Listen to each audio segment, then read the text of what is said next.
Good evening प्यारे बच्चों। आज मैं फिर से आप सभी को गृह विज्ञान पढ़ाने के लिए आया हूँ। गृह विज्ञान में हमारा प्रथम अध्याय चल रहा है जिसका शीर्षक है शिशु की जानकारी। प्यारे बच्चों, गृह विज्ञान में मैंने लेक्चर की क्लास ले ली, ठीक है। प्रथम अध्याय का लघु प्रश्न उत्तर काफ़ी अच्छे से आप सभी को समझा दिया था। इसलिए प्यारे बच्चों, आज हम इस क्लास में गृह विज्ञान का जो हमारा प्रथम अध्याय है, प्रथम अध्याय का दीर्घ प्रश्न उत्तर करेंगे, ठीक है।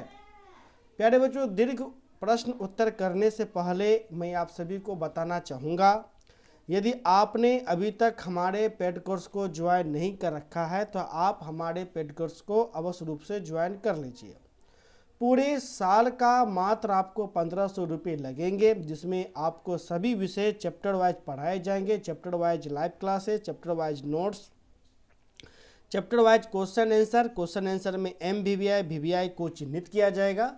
यदि आप सिर्फ और सिर्फ हमारे MBBI प्रश्नों को ही पढ़ लेंगे तो निश्चित तौर पे आपको 80% नंबर आ जाएगा, ठीक है। सिलेबस को अक्टूबर के अंत में समाप्त करने के बाद गैस क्वेश्चन दे करके आपको रिवीजन भी करवाए जाएंगे। तो प्यारे बच्चों, यदि आप हमारे पेड कोर्स में जुड़ना चाहते हैं तो आप हमें कॉल कर सकते हैं। हमारा नंबर है 70 61 50 45 52। यह कोर्स सिर्फ और सिर्फ बिहार बोर्ड वाले छात्रों के लिए हैं, वैसे छात्रों के लिए जो छात्र 12वीं का एग्ज़ाम 8 से 2023 में देंगे, ठीक है। तो प्यारे बच्चों, हम लोग गृह विज्ञान का जो हमारा प्रथम दीर्घ प्रश्न उत्तर है, प्रथम दीर्घ प्रश्न उत्तर पे आते हैं। आपका प्यारे बच्चों प्रथम दीर्घ प्रश्न है, स्तनपान क्या है, यह शिशु के लिए क्यों आवश्यक है। प्यारे बच्चों, मैंने आप सभी को स्तनपान काफ़ी अच्छे तरीके से समझाया था। स्तनपान लघु में मैंने दिया था, ठीक है। मैंने लघु में भी लेक्चर की क्लास में भी आप सभी को बताया था कि माता को अपने स्तनों से शिशु को दूध पिलाने की क्रिया को ही स्तनपान कहते हैं, ठीक है। अर्थात माँ को अपने शिशु को दूध पिलाना ही स्तनपान आपको कहलाता है। अब ये तो मैंने आपको बता दिया था काफ़ी अच्छे से, लेक्चर की भी क्लास में लघु प्रश्न उत्तर में भी बता दिया था। लेकिन इस दीर्घ में हमें यह जानना है यह शिशु के लिए क्यों आवश्यक होता है। खास करके इन प्रश्न पे हमें जोर देना है कि जो स्तनपान होता है यह शिशु के लिए क्यों आवश्यक होता है। तो प्यारे बच्चों, लेक्चर की क्लास में मैंने आप सभी को बताया था कि जो माँ होती है, माँ का जो दूध होता है, उसमें माँ का जो दूध होता है प्यारे बच्चों, उसको सर्वोत्तम आहार माना जाता है। कौन सा आहार माना जाता है? सर्वोत्तम, मतलब शिशु का सर्वोत्तम आहार माना जाता है, यानी सबसे अच्छा आहार आपको माना जाता है, ठीक है।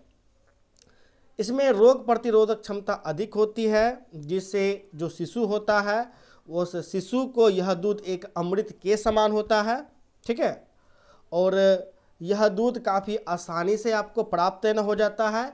साथ ही साथ जो माँ का जो दूध होता है, जो पहली बार जब माँ का दूध जब आपको पेट में निकलता है स्तन से, तो उसमें कुछ पीला गाढ़ा आपको दूध होता है जिसे कोलोस्ट्रम कहते हैं। और वो जो कोलोस्ट्रम होता है वह रोगों से लड़ने में सक्षम होता है, जिस कारण जो शिशु होता है, शिशु आपको निरोग होता है, यानी कोई रोग शिशु को आपको नहीं होता है। तथा माँ का दूध बड़े ही आसानी से शिशु को प्राप्त हो जाता है, ठीक है। इस दूध को ना तो गर्म करना पड़ता है ना तो ठंडा करना पड़ता है, ठीक है। यह एक अच्छे टेम्परेचर पर आपको रहता है। साथ ही साथ इस दूध में कोई मिलावट नहीं होता है। जैसे मान के चलिए आप कोई दूध खरीदते हैं तो उसमें मिलावट होता है, जैसे पानी कोई फेंट देता है। यह दूषित भी नहीं होता है। तो इसलिए जो शिशु के लिए जो स्तनपान है, यह स्तनपान काफ़ी ज़्यादा जरूरी हो जाते हैं, ठीक है। तो इस प्रश्न को प्यारे बच्चों आपको कॉपी में कैसे लिखना है इसे हम लोग देखेंगे, ठीक है। तो प्यारे बच्चों उत्तर कुछ इस प्रकार से है, संसार में आने के बाद कौन? तो शिशु, ठीक है। संसार में आने के बाद शिशु की पोषण के लिए आहार के रूप में माँ का दूध सर्वोत्तम माना जाता है, मतलब कि बहुत अच्छा माना जाता है, ठीक है। जन्म के बाद दूध ही शिशु का आहार होता है। ठीक है, जन्म के बाद दूध ही शिशु का आहार होता है। शिशु के इस आहार का प्रबंध, ठीक है, शिशु के इस आहार का प्रबंध माता के स्तनों द्वारा होता है। किससे होता है? तो प्यारे बच्चों माता के स्तनों द्वारा होता है। यह प्राकृतिक आहार है। कौन सा आहार है? तो प्यारे बच्चों प्राकृतिक यानी नेचुरल तरीके से आपको है। ठीक है, जो शिशु के लिए अमृत समान होता है। शिशु के लिए कैसा होता है? तो प्यारे बच्चों अमृत के समान होता है।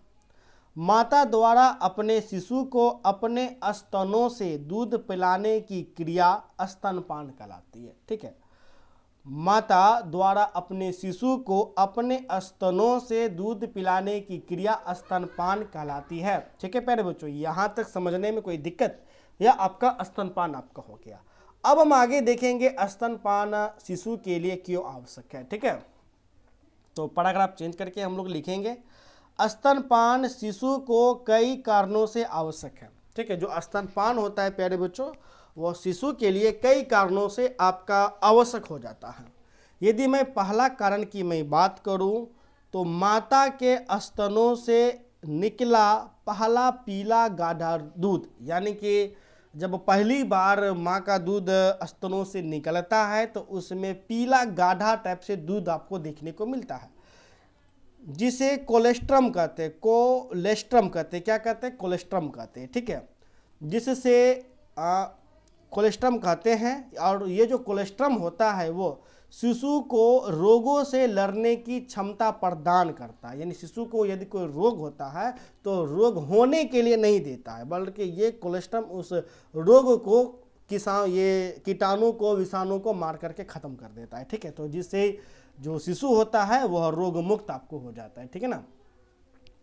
दूसरा आपका पॉइंट है शिशु के लिए सर्वाधिक पौष्टिक और संतुलित आहार है। ठीक है, शिशु के लिए सर्वाधिक पौष्टिक और संतुलित आहार है। कौन आहार है? तो प्यारे बच्चों माँ का दूध।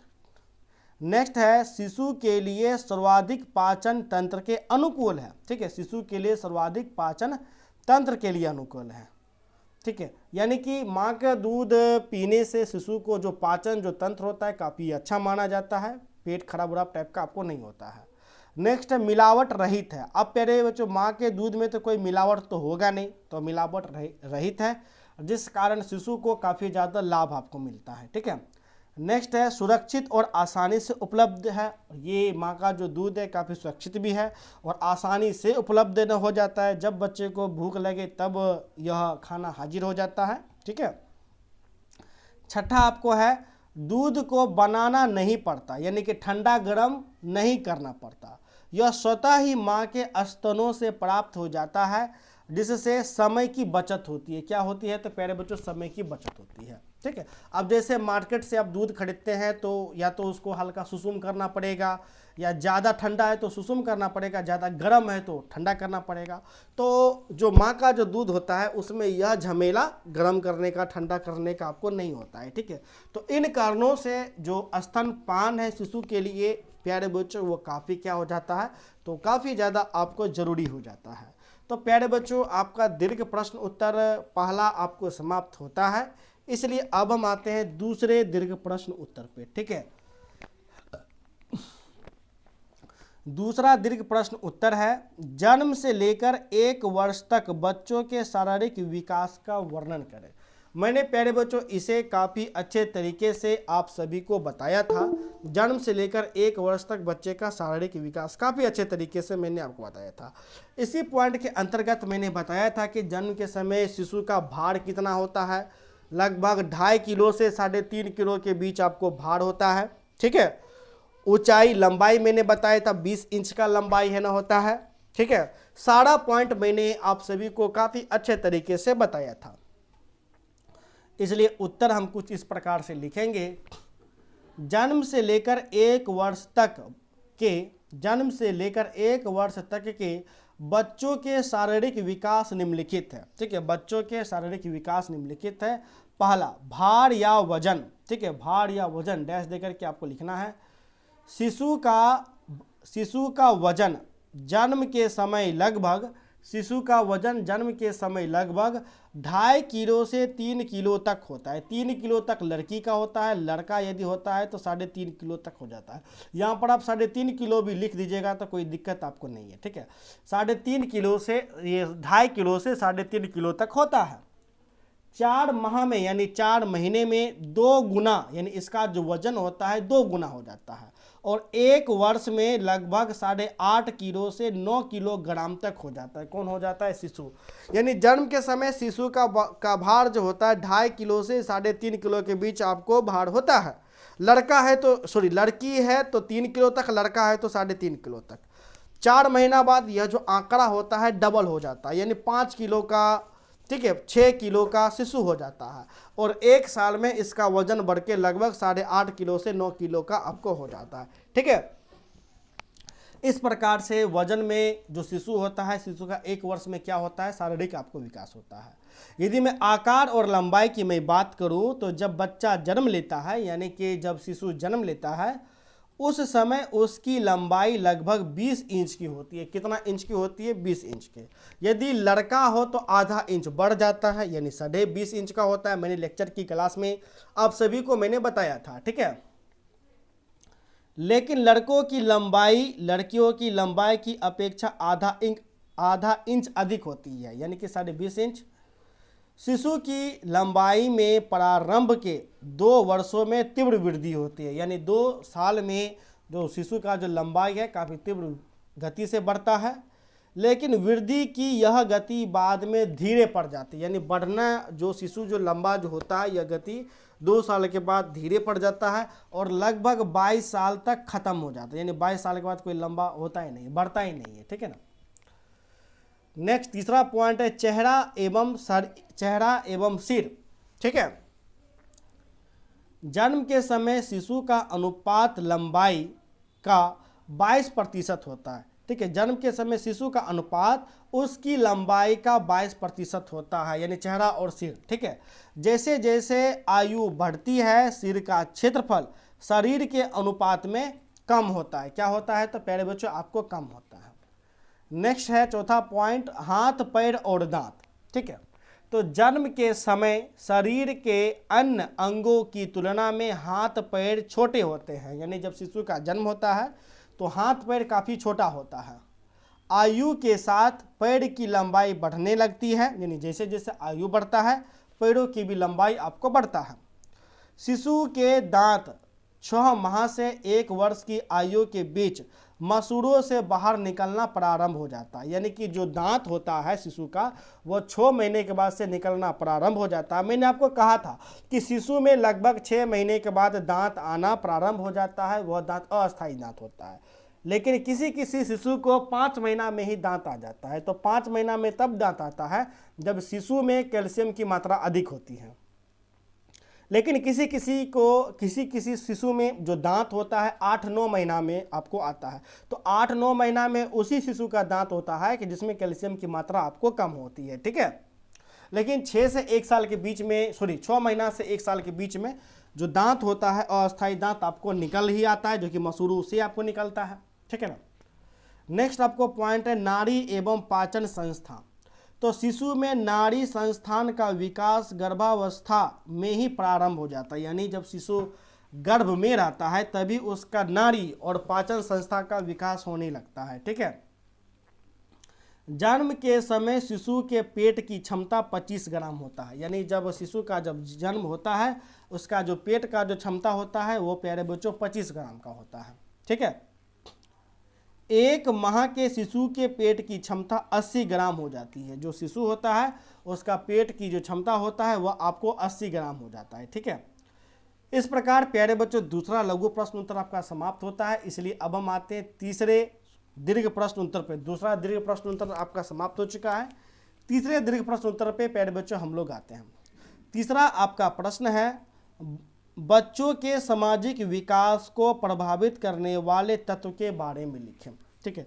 यानी जो बच्चे होते हैं, शिशु होते हैं, उनका सामाजिक विकास, यानी सामाजिक विकास किस प्रकार का होता है, कौन सा तत्व है उनके बारे में यह आपको पूछता है। तो प्यारे बच्चों देखिए, जब शिशु जो होता है वह लगभग 2 साल का हो जाता है, 3 साल का हो जाता है, तो अपना आस पास जाना प्रारंभ कर देता है। आस पास जाता है, अपने पड़ोसी से बातचीत करता है, पड़ोसी के बच्चों के साथ खेलता है। तो खेलने के दरमियान वो बहुत कुछ सीखता है, जैसे भाषा सीखता है, ठीक है। कभी कभी तो गाली भी सीख लेता है, तो मम्मी बोलती है कहाँ से सीख के आया रे, ऐसा होता है कि नहीं होता है? एकदम होता है। तो किस प्रकार से सामाजिक विकास होता है उनको हम लोग देखेंगे।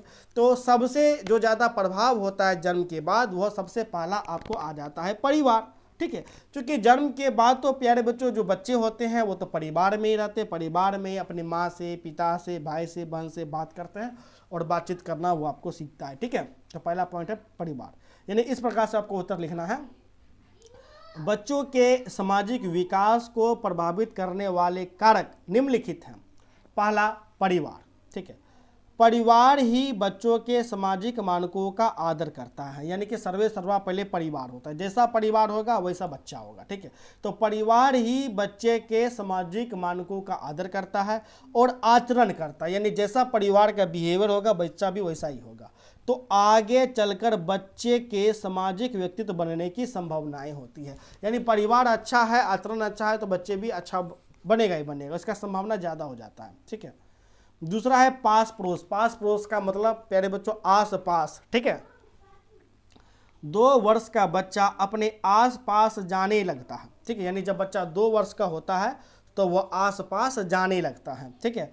दूसरे बच्चों के संपर्क में आता है, यानी नए नए बच्चों के संपर्क में आता है। कौन बच्चा? तो प्यारे बच्चों पड़ोसी के बच्चे के संपर्क में आता है।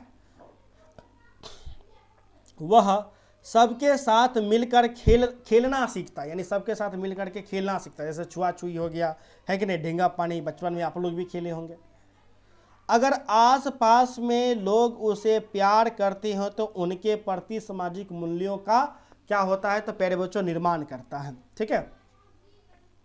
नेक्स्ट आपको तीसरा पॉइंट है विद्यालय। विद्यालय बहुत बड़ा पॉइंट है, चूँकि लगभग 3 साल का बच्चा हो जाता है तो स्कूल जाना प्रारंभ कर देता है। स्कूल में जैसे ही जाता है तो नया नया दोस्त बनता है, ठीक है, टीचर के संपर्क में आता है, वहाँ वो पढ़ाई करता है, गीत गाता है, सिंगिंग होता है कि नहीं, नाटक में भाग लेता है, पेंटिंग करता है। इस प्रकार विद्यालय में बच्चा बहुत कुछ सीखता है, किससे? तो अपने साथियों से, शिक्षकों से, ठीक है, नाटक के माध्यम से सीखता है, संगीत के माध्यम से सीखता है। इसलिए स्कूल का बहुत बड़ा रोल आपको होता है, तो इसलिए विद्यालय हम डैश दे करके लिखेंगे। 3 वर्ष का बच्चा विद्यालय जाने लगता है और सामाजिक मूल्यों को तेजी से सीखता है। क्या करता है? तो सामाजिक मूल्यों को तेजी से सीखता है। स्कूल में शिक्षकों व साथियों के संपर्क में आता है। स्कूल में जो बालक होता है शिक्षकों व साथियों के संपर्क में आता है। गीत, संगीत, नाटक आदि खेलों में भाग लेता है, ठीक है। गीत, संगीत और नाटक आदि खेलों में भाग लेता है और भाग लेने के बाद बहुत कुछ सीखता है।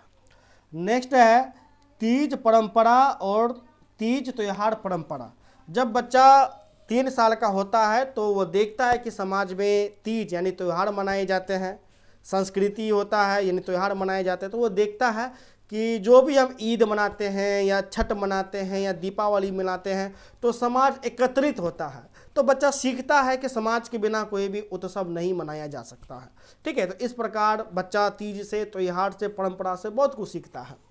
तो इसी पॉइंट को आपको डील करना है। हर समाज एवं धर्म की अपनी तीज होती है, यानी संस्कृति होती है, ठीक है। जैसे मुस्लिम का अलग तीज होगा, हिंदू का अलग संस्कृति है कि नहीं है। हर समाज में धर्म की अपनी तीज, त्यौहार एवं परंपरा होती है। उनको मनाने सभी लोग एकत्रित होते हैं, यानी कि जो भी तीज है, त्यौहार है उनको मनाने प्यारे बच्चों सभी लोग एकत्रित होते हैं, इकट्ठा होते हैं। जैसे दीपावली, क्या आप अकेले दीपावली मना सकते हैं? घर में अकेले दिया जला करके दीपावली मना सकते हैं? नहीं मना सकते। क्या आप अकेले ईद मना सकते हैं, छठ मना सकते हैं? नहीं मना सकते हैं। तो जैसे दीपावली, ईद, छठ आदि, ठीक है, सभी आपस में मिलते जुलते मिठाइयाँ वो बधाई देते हैं। क्या करते हैं? मिलते हैं, जुलते हैं, मिठाइयाँ एक दूसरे को देते हैं, बधाई एक दूसरे को देते हैं, ठीक है। बच्चा देखता है कि एक दूसरे के बिना त्यौहार मनाना संभव ही नहीं है, ठीक है। एक दूसरे के बिना वो त्यौहार मनाना प्यारे बच्चों संभव नहीं है, ठीक है। खुशी के लिए समाज में सभी लोगों का होना आवश्यक होता है, यानी खुशी के लिए, खुशियाँ के लिए समाज में सभी लोगों का होना आवश्यक हो जाता है। यही सामाजिकता का पाठ हमारी संस्कृति और त्यौहार बच्चों को सिखाते हैं, बच्चों को भी सिखाते हैं, हमें भी सिखाते हैं, ठीक है। तो प्यारे बच्चों यहाँ पर आपका जो दीर्घ प्रश्न उत्तर है, दीर्घ प्रश्न उत्तर आपको समाप्त होता है, 3 ही दीर्घ है, 3 दीर्घ आपको समाप्त होता है, ठीक है। अब प्यारे बच्चों आपका चले आता है वस्तुनिष्ठ। प्यारे बच्चों इसी में से फिर से पैराग्राफ चेंज करके आपको लिखना है, दीर्घ में से ये लाइन छूट गया है। इस प्रकार परिवार, स्कूल, साथी, आसपास सभी किसी न किसी प्रकार से बच्चों के समाजीकरण में सहायक होते हैं। ये भी लाइन पैराग्राफ चेंज करके लिख दीजिएगा। तो प्यारे बच्चों दीर्घ प्रश्न उत्तर आपका समाप्त हो चुका है, इसलिए अब हम आते हैं वस्तुनिष्ठ प्रश्न पे, ठीक है। तो प्यारे बच्चों आपका जो पहला वस्तुनिष्ठ प्रश्न निकल करके आता है, गर्भावस्था की अवधि कितने दिनों की होती है, ठीक है। तो प्यारे बच्चों गर्भावस्था की जो अवधि होती है वो 280 दिन की होती है। कितने दिन की होती है? तो प्यारे बच्चों 280 दिन की गर्भावस्था की आपको अवधि होती है, ठीक है। मासिक धर्म, रजोधर्म दोनों एक ही है, मासिक धर्म, रजोधर्म दोनों क्या एक ही है। तो मासिक धर्म, रजोधर्म स्त्रियों में सामान्यतः कब समाप्त हो जाती है? उत्तर क्या हो जाएगा? 40 से 80 वर्ष, यानी कि 40 से 80 वर्ष में जो स्त्री होती है उसमें मासिक धर्म पूर्ण रूप से समाप्त हो जाता है। जो मासिक जो धर्म होता है वह पूर्ण रूप से 40 से 45 वर्ष में समाप्त हो जाता है। और ये मासिक धर्म कब से प्रारंभ हो जाता है? तो 10 से 12 वर्ष के बाद आपको प्रारंभ हो जाता है। 10 से 12 वर्ष के बाद प्रारंभ होकर के 40 से 45 वर्ष में यह आपको समाप्त हो जाता है, ठीक है। नेक्स्ट आपका तीसरा वस्तुनिष्ठ प्रश्न है, शरीर में मुख्यतः अंतःस्रावी ग्रंथियां की संख्या है, कितना संख्या है? तो प्यारे बच्चों 8। नेक्स्ट है, जन्म के समय नवजात शिशु की औसत भार होती, कितने भार होती है? तो 2.5 किलो से 3.5 किलो। मैंने आपको अभी भी बताया, ठीक है, कि जो नवजात शिशु होता है प्यारे बच्चों उसका जो भार होता है, वजन होता है, जन्म के समय 2.5 किलो से 3.5 किलो का आपको होता है, ठीक है। नेक्स्ट आपका पांचवा वस्तुनिष्ठ प्रश्न है, स्तनपान आवश्यक है। स्तनपान प्यारे बच्चों किसके लिए आवश्यक है? तो शिशु तथा माता दोनों के लिए आवश्यक है। ऐसा नहीं है कि सिर्फ शिशु के लिए आवश्यक है, माता के लिए भी आवश्यक है। शिशु जब माता का दूध पीता है तो माता को भी काफ़ी ज़्यादा इनसे आराम मिलता है, इसलिए स्तनपान शिशु और माता दोनों के लिए आपको आवश्यक है, ठीक है। नेक्स्ट है, मानव शरीर में सबसे छोटी ग्रंथि कौन सी होती है? उत्तर क्या हो जाएगा? पीयूष ग्रंथि। मैंने आपको बताया था पीयूष ग्रंथि जो कि काफ़ी छोटा होता है, एक मटर के दाने की समान होता है, जो कि मस्तिष्क में आपको होता है, ठीक है। नेक्स्ट है, एक नवजात शिशु की औसत लंबाई होती है। तो प्यारे बच्चे अभी भी मैंने बताया एक नवजात शिशु की औसत लंबाई कितनी होती है? तो प्यारे बच्चों इसका उत्तर क्या हो जाएगा? 20 इंच का एक नवजात शिशु आपको होता है। यदि लड़का है तो कितना होगा? 20.5 इंच, ठीक है। चलिए नेक्स्ट, अंतःस्रावी ग्रंथियों का केंद्र है, अभी मैंने बताया कहाँ है? तो प्यारे बच्चों मस्तिष्क में, यह आपको मस्तिष्क में रहता है, जो कि मटर के दाने के समान आपको रहता है, ठीक है ना। नेक्स्ट है, माँ के स्तनों से निकलने वाला पहला दूध क्या कहलाता है? मैंने अभी भी दीर्घ में भी बताया, कोलेस्ट्रम कहलाता है। क्या कहलाता है? कोलेस्ट्रम, जिसमें प्रोटीन काफ़ी ज़्यादा होता है। जो शिशु पीता है तो रोग मुक्त न हो जाता है, क्योंकि यह रोगों से लड़ने के लिए काफ़ी ज़्यादा सक्षम होता है, जिससे जो शिशु होता है वो रोग मुक्त हो जाता है, ठीक है। नेक्स्ट है, अस्थाई दांतों की संख्या होती है। अस्थाई नहीं, यहाँ पर अस्थाई होगा, अ लिख दीजिएगा, ठीक है। अस्थाई दांतों की संख्या होती है, उत्तर क्या हो जाएगा? 20, अ लिख दीजिएगा अवश्य रूप से। अस्थाई दांतों की संख्या 20 होती है, ठीक है। नेक्स्ट है, बच्चों के अस्थाई दांत कब से निकलने लगते हैं? मैंने आप सभी को बताया था कि जो बच्चों को जो दांत होता है 6 वर्ष के बाद आपको निकलना प्रारंभ हो जाता है। कौन सा दांत? अस्थाई दांत। और अस्थाई दांत तो 6 महीना के बाद से निकलना प्रारंभ होगा, अस्थाई दांत 6 माह के बाद से, ठीक है। मैंने अस्थाई दांत, अस्थाई दांत दोनों बता रखा है, ठीक है। नेक्स्ट है, किस महीने बच्चा बिना सहारे खड़ा हो सकता है? तो उत्तर हो जाएगा 9 से 12 महीना। जब बच्चा 9 से 12 महीना का होता है तो बिना सहारे वो क्या होता है, तो बच्चा आपको खड़ा हो जाता है। नेक्स्ट है, जन्म से ही शिशु में किस संवेग का प्रदर्शन होता है? तो प्यारे बच्चों इसका उत्तर हो जाएगा प्यार। यानी जैसे ही जो शिशु जो होता है वो काफ़ी आपको इस प्रकार का संवेग होता है कि सभी को उसको प्यार करते हैं, काफ़ी क्यूट सा आपको लगता है, ठीक है ना। तो प्यारे बच्चों आपका जो प्रथम अध्याय है, प्रथम अध्याय आपको समाप्त हो चुका है। मैंने लेक्चर की क्लास काफ़ी अच्छे तरीके से ले लिया, लघु प्रश्न को समझा दिया, दीर्घ प्रश्न को समझा दिया, वस्तुनिष्ठ को समझा दिया। तो नेक्स्ट क्लास में हम आपको दूसरा अध्याय प्रारंभ करेंगे। तो प्यारे बच्चों यदि आपने अभी तक हमारे पेड कोर्स को ज्वाइन नहीं कर रखा है तो आप अवश्य रूप से हमारे पेड कोर्स को ज्वाइन कर लीजिए। ज्वाइन करने के लिए आप हमें कॉल कर सकते हैं, हमारा नंबर है 70 61 50 45 52। धन्यवाद।